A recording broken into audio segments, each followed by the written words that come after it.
there's that squeak that tells me somebody is coming in the back gate. And yes, it is. Yes, it's Stuart.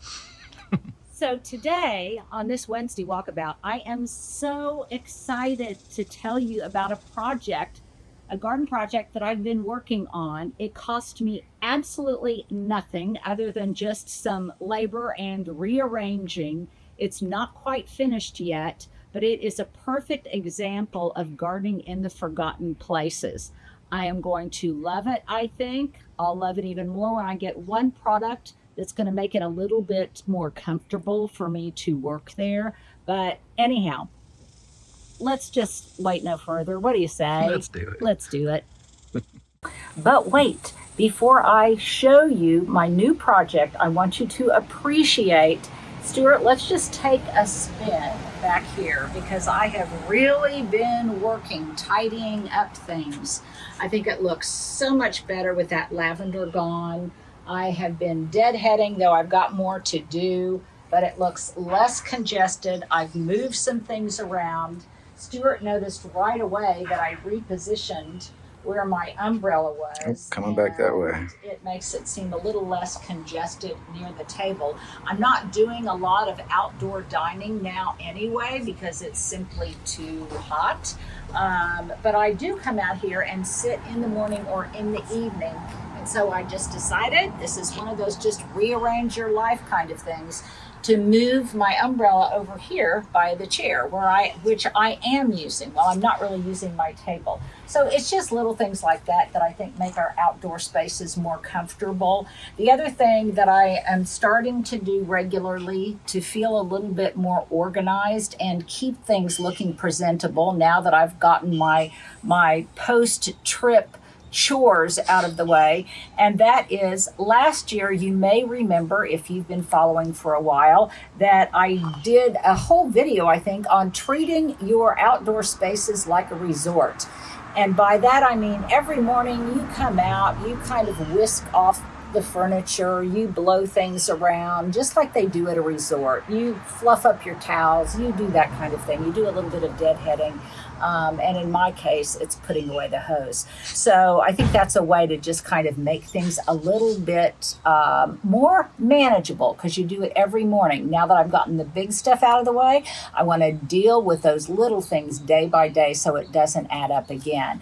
And this is a reminder that this weekend, or I don't know exactly when, I'm going to be telling you what's on my White Flower Farm list. And Stuart, at the end of this video, maybe let's repost the video that I did at White Flower Farm. We had such a good time. The owner just kind of gave me a tour, but I finally have taken the time to make my list. Let me give you a tease here. Let me see. Here's a tease of one thing that's on my list, and it is whatever that is. Pinocanthemum tenuifolium. Good job. I probably butchered that, but that's one thing on my list because I'm really, really loving the white in my garden. It really pops against the dark trim and the dark walls, and so a lot of these things will be in white. So get your pen and paper ready. I'm not sure how much of this stuff they can ship in the fall, but we will see. If not, I'll put it on my list for spring, but I'll have my list ready. Okay, when we come back, let me show you my new project. Now, what's fun about this project is Stuart hasn't even seen it. He has not. It's around the corner, and I worked on it yesterday, a little bit the day before. And as I said, it's not complete, but it's not only an example of gardening in the forgotten places, because we all, even in a very, very small garden like mine, we all have places that we can beautify and where we can garden. Sometimes it just takes a little bit of thought and a little bit of imagination, I guess, to figure it out. But on the way to my new project, I want you to appreciate even my steps are kind of cleaned off. We did get some rain the other day, and it has really brightened up the plants. I just can't believe how much difference 2 days of temperatures in the 80s rather than the 90s, how much difference that makes, especially when you get a good rain. But I I digress. Stuart, let's come this way. We'll go out to the corner. But before we do so, excuse my air conditioner. It pretty much runs nonstop. I cleaned up this whole area here. Don't look down that way too much because I need some manpower to help to do some stuff there. But I cleaned up all my pots. I wiped off all of the shelves. I rearranged things. I cut back a bunch of my begonias, and this area looks so much tidier. So this was kind of one end of my new garden project. Now, Stuart, I'm going to tell you, be very careful and very foot sure because there's something that's trippable here until I get it installed. So walk with me just like this.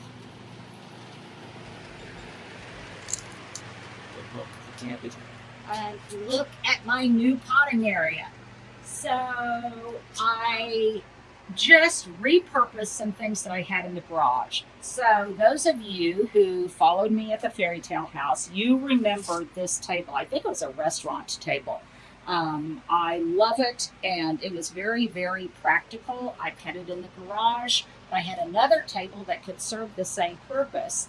And this, unlike wood, will be all weather proof. So it will just be wonderful. And when I took my measurements, I realized that it would fit perfectly in this space right here without obstructing passage up and down this walkway. And it is exactly the same depth as this little section of stem wall right here. So I think it looks like it fits in here just perfectly. I love the way it looks, and it gives me more storage.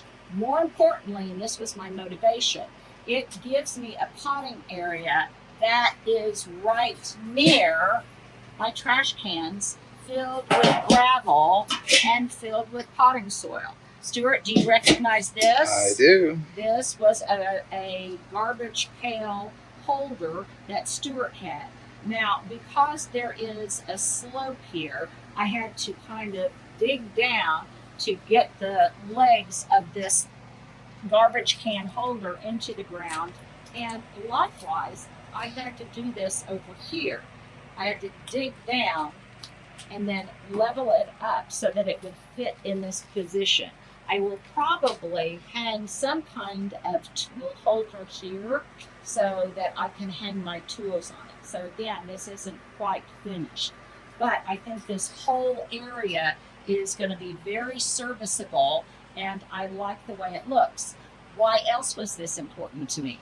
Well, because when I have my garden tour on October 4th, I'm going to encourage most people to come this way rather than the stepping stones, which, as you guys know, you're always warning me, might be a tripping hazard, especially for those of us who are a little bit older.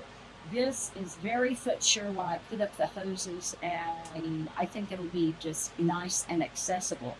The other thing that I need to do next is kind of clean up this area here, but who knows what will manifest itself in there. Right now, I've got all of my pots of geraniums anyway. I need to do some pruning on them, and I've got a eugenia here that's getting ready to be repotted.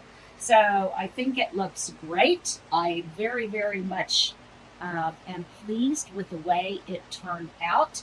And when we come back, I'm going to give you an example of, in this case, my not letting.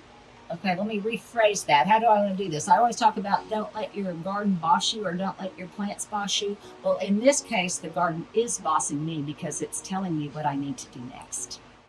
Okay, so here is what my garden told me to do next. If you just listen to your garden, it will tell you sequentially what the next step should be.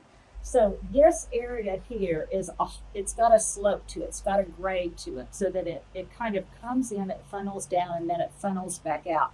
Consequently, because this is a higher level here and there's not a stem wall like there is behind that shelf, a lot of this dirt just washes down here, and it's kind of an issue. It makes it muddy. It makes it just a little bit frustrating. So I thought, ooh, this is a great idea. Tell me if you concur, and tell me, actually, show this space again right here, Stuart. Here's my question of the day. If you were intuiting what would Linda do or what would I do, tell me what you think my solution for this area is. Think about it. Think about some options. And when we come back, I'll reveal what I think I'm going to do, but I also want you guys to give lots of input in the comments below. And here's my outfit du jour, my sunnies I got off of Amazon. These are ones that Leah had last year, and I had to have a pair too. They're very, very comfortable, and they cover a good bit of your face. My earrings I also bought online. They came as part of a whole package of wooden earrings. They're very, very inexpensive, and I wear them all the time in the summer. I love the wood. My top is thrifted. I can't even tell you what brand it is. I think it might be Gap or Banana Republic, but it is thrifted. My breeches, I love wearing these breeches. They belong to my son, Johnny. And he left them here, and it reminds me of him whenever I wear them. They're light and breezy and cool, and they have pockets, which is something that I also really, really like. My necklace came from a flea market, or an art festival rather, and it was someplace in Indiana. I can't remember exactly. My ring came from a shop also in Indiana somewhere. And my shoes I bought online. So am I forgetting anything, Stuart? I think so. Think so? Okay, well, there you go. There's my outfit du jour. Okay, well, one of my favorite combos this year were these planters I have in kind of a triad running up and down this plant stand. And I cut back the heucherella, Alabama Sunrise heucherella, because it needed it. The sedge is going strong. The carex is going strong. But as I have told you, I've really been cutting back this coleus. You can see I want it to bush out. And I've already gotten 2 huge, pretty huge pots out of it, and I will get more to completely fill the entire plant stand before the garden tour. I've got 2 more containers of it in clear glass containers to encourage fast rooting in the kitchen, and it's almost ready to pot up, so I'll be able to fill in these other voids. Someone mentioned that in your area you don't even root them in water first, you just stick them in the ground. And at certain times of year, I can do that, or just stick them in the pot in loose potting soil. At certain times of year, I can do that, but it's just way too hot to do that now.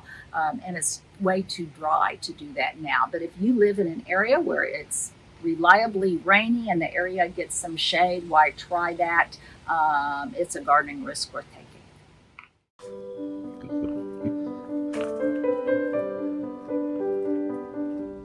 And yes, I do need to cut a huge bouquet of these moon dance hydrangeas and bring them in because, yes, they are obscuring the path. And I will do that and cut that back a little bit. Another reason I wanted to clear up that passage flood. But Stuart, let's do this. Why don't we switch our orientation and let's walk around from the front.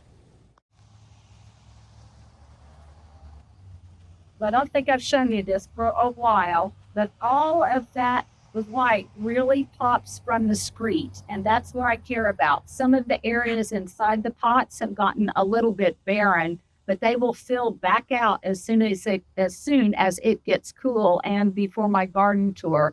And it looks especially pretty now because the encore azaleas are blooming in the white, and they've kind of joined the show. I am thrilled to announce that I have not seen any Japanese rose beetles on my It's a Breeze roses. So I am going to be deadheading them some more, but they just keep pumping out in blooms. They seem to be pretty happy, and that makes me happy. Some of the white wings in the front are starting to brown instead of just turning green, but that's a problem that will be addressed, I am hoping, in the future, because you can see how much these redbuds have already grown. And every year, this area will get not too much, but just enough shade to protect them. Because you can see these on the side that's on the north side that have a little bit more shade. Look at how beautiful they look in comparison to the ones that are browning on the south side. And I will keep these eastern redbuds sculpted so that enough light gets through so that that's not really a problem. Something else up front that I wanted to show you is, and this is one of those kinds of decisions that, well, you just change your mind. And we, as gardeners, that is all our privilege to do that. All right, it's not our privilege, it's our, what's the expression? I have the right. The right, there you go. To change my mind. Okay, so this window box, it looked beautiful in early spring. It's tired now. It's a little bit overgrown, and I have some clipping to do on it. Look at these euonymus. And Stuart, if I can find one, no promises, let's put a picture right here of what this window box looked just a year ago or 2 years ago, and you'll see how much they've grown. But what I wanted to discuss with you was this purple sage. So I looked at it and I thought, oh, I just don't know if I want that to be in here, because it puts out these pretty purple blooms, but then they expire very rapidly. It requires constant deadheading. And even though it's a great pollinator magnet, I just thought, well, maybe it looks a little too weedy to be in here. But then I was standing in my bathroom, I was drying my hair or something. I looked out the window and there were 2 monarch butterflies that were hovering around this. And I thought, oh no, I definitely need to keep this because, well, I would just as soon have an orange butterfly as a more heavily blooming plant.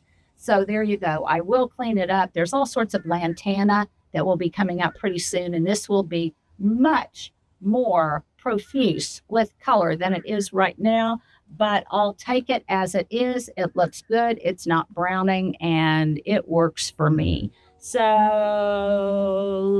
now I'm thinking, as I walk through the garden, this upper terrace, what all I am going to move, what I'm going to steal from Peter to pay Paul for the new garden bed. And I'll talk about that when we.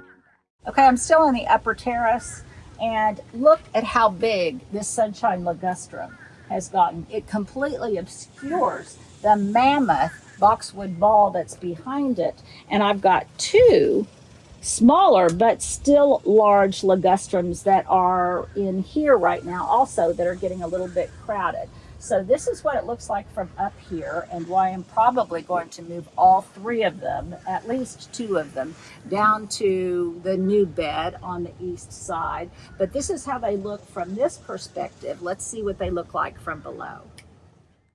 You all have been so good about giving me your feedback, tons of comments. We've had great engagement on the last couple of videos, and I just love it. You have given me such great ideas. So just keep it up. But one comment someone made was, Linda, can you show us more videos of when you're actually working in the garden? And I do that periodically, but right now it's just simply too hot. When I do it, it's very early in the morning or late in the evening. And well, those just aren't regular work hours. So I just try to fit it in whenever I can. But yes, I appreciate that, and I will. So this is the large boxwood ball that I was telling you about, and it does look beautiful with that ligustrum behind it. But the ligustrum is starting to crowd out the Yopon hollies, and it's just making this area look pretty congested. Congestive? Congested. So I think I'm going to move these to the new location. You can see it down there. Won't be doing that until September when it cools off a little bit. But I'm anxious to see what it looks like with these gone and what kind of new space and new opportunities it will reveal for itself. I probably won't plant anything else in there. I will just let what's there really get larger, really get more mature, and make more of a statement. I might also include some more of this cosmos, which doesn't look so great right now, but when it cools off a little bit for fall, I think it's going to be spectacular. Because when you look, this is a very Gertrude Jekyll thing. When you look up and down the border by October, I am hoping that there'll be these big punches of color from the land here that are starting to blend from this cosmos that's spilling out over the side. More lantana punctuated by more lantana at the end. And I think it would really be beautiful. And so that the finishers inside there, they can just get purple. So that's my vision anyway. Let me know your thoughts on that. I've got lots of question of the day related to your input in all of this. So that's what I'm thinking about right now. And my dream, which hopefully will be made manifest with September, is that, well, let's start at the end, is that this entire border will be continued not only on this east side of the upper front terrace, but I'm regretting right now not having another punch of that pink lantana right here. And then this border right here will be complete, and it will be a continuous border up and down the wall, with the exception of these little patches of green grass that I think will make the whole thing seem, well, it will be a nice foil against which all of this will play. I'm thinking right now about some Miss Lemonabilia here, some white encore azaleas, transplanting that sunshine ligustrum, and then some kind of hydrangeas, and introducing some new perennials here that I hope to find at White Flower Farm. So that's my vision with this here. And now when we turn the corner, I've got another surprise for you. We'll be right back. And make sure that you hold on till the end, because I want to see if what you intuit we should do for that back section near the new potting area is what I think I'm going to do. But first, let's walk around the corner. The vines of whatever this gourd was underneath the fence, and now they have started to crawl back here. And it's kind of fun. The kiddos like coming back here and see how much it's grown in a day. Some of them, I don't know if it was blossom end rot or it just got too hot and not enough water. So some of the buds on the end started to rot off, but I see I've got more gourds now that are about to set fruit. So we'll see. It was just one of those gardening risks I decided to take. This was a volunteer that just decided to show up here. So you know, it's a happy thing. Volunteers can really be wonderful, wonderful plants and make a great contribution to your garden. We'll be right back.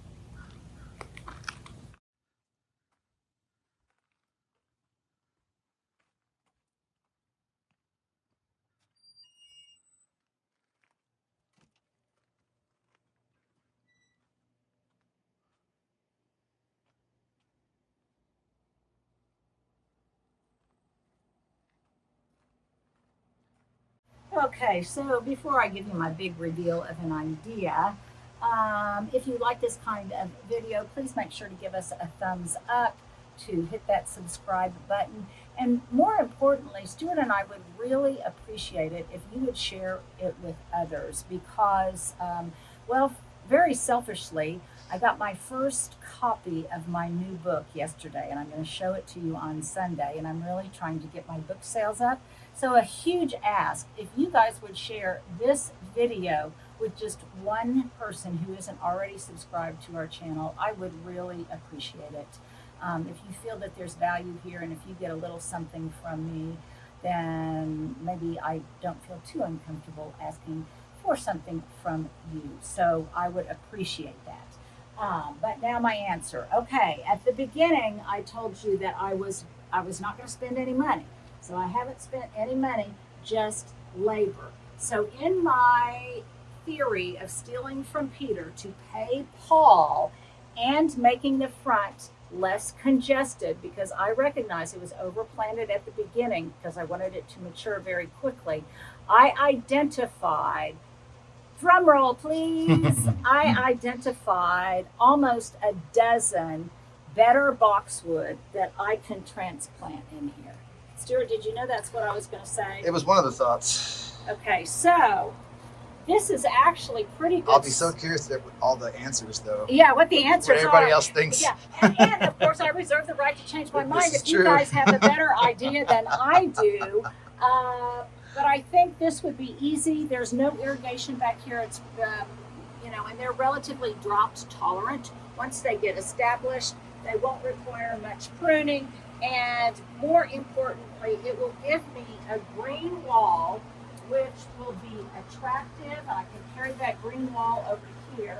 It will make this area look finished.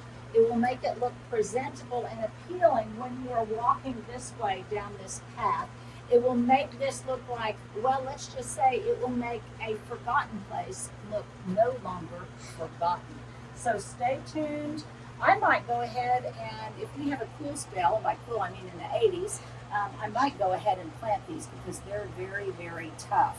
And then I will just mulch this whole thing in gravel. That will not only look good, I hope, but it will also prevent some of the erosion of this soil down into this space. So I think it might look really good. So you tell me what you think. Tell me if you intuited the same thing, and if not, what you would do, because inquiring minds want to know. So in this one, make sure that you read everyone else's comments, because, well, I am just eager to hear what you all have to say. Thank you so much for joining me on this kind of fun, very fun for me Wednesday walkabout. It's always fun to feel like you've gotten something accomplished. And now that the backyard really looks pretty much the way I want it to, with the exception of moving those Annabelle hydrangeas, that's for another day. Well, that just makes me feel warm and fuzzy all over. You guys take